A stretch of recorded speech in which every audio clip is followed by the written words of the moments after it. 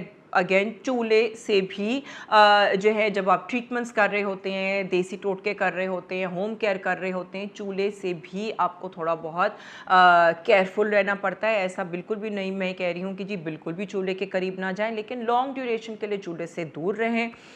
ठीक है, अगेन उस वहाँ पे भी जो है वो आप सन ब्लॉक लगाएं, बिकॉज जो यूवी रेज भी जो होती हैं, जो धूप से आती हैं, जो चूल्हे से आती हैं, वो हमारी पिगमेंटेशन को और ज़्यादा इन्हांस करती है। ठीक है, तो इसी वजह से हम बोलते हैं कि सन ब्लॉक जो है वो क्यों इतना इसेंशियल है, ख़ास तौर पे जब आपकी पिगमेंटेशन ऑलरेडी है। ठीक है, अब इसको हम मेकअप से भी कवर कर सकते हैं। ऑफ कोर्स मेकअप से कवर करने का एक अलग ट्यूटोरियल मैं दूंगी, लेकिन जो एक्चुअल वजह है पिगमेंटेशन की और उसकी हम क्या क्या अलग अलग जो हैं वो ट्रीटमेंट के ऑप्शंस हैं, ये मुझे आज आपको बताना बहुत ज़रूरी था। आई होप कि आपको जो है वो समझ आया हो। और ख़ास तौर पे अगर आपका कुछ ऐसा प्रॉब्लम हो रहा है, प्लीज़ ज़रूर किसी डर्मेटोलॉजिस्ट को विज़िट करें, किसी एस्थेटिक्स की जगह को विज़िट करें। मेरे सैलून पे आ सकते हैं, आप मेरे साथ कंसल्टेशन कर सकते हैं। लेकिन of course a lot of times ये ट्रीटमेंट्स महंगी भी होती हैं, रेगुलरिटी चाहिए होती है इसके अंदर, और कंसिस्टेंसी चाहिए होती है होम केयर में भी। ठीक है, सो नथिंग इज़ मैजिकल। कोई भी ऐसी जादू की छड़ी नहीं है जो कि एक ही वक्त में जो है वो आपके हर मसले को सॉल्व कर दे। तो ये अंडरस्टैंड करना बहुत ज़रूरी है, और patience and consistency. So thank you so much for watching, and I hope कि आपको आज की वीडियो में बहुत इन्फॉर्मेशन मिली हो। मैंने कोशिश तो की है कि बहुत सारी इन्फॉर्मेशन जो है मैं एक वीडियो में डाल दूं। आई होप कि आपको आज की वीडियो अच्छी लगी होगी। ज़रूर मेरे चैनल को लाइक करें, सब्सक्राइब करें और शेयर करें, कमेंट करें और बहुत सारा प्यार दें। Thank you.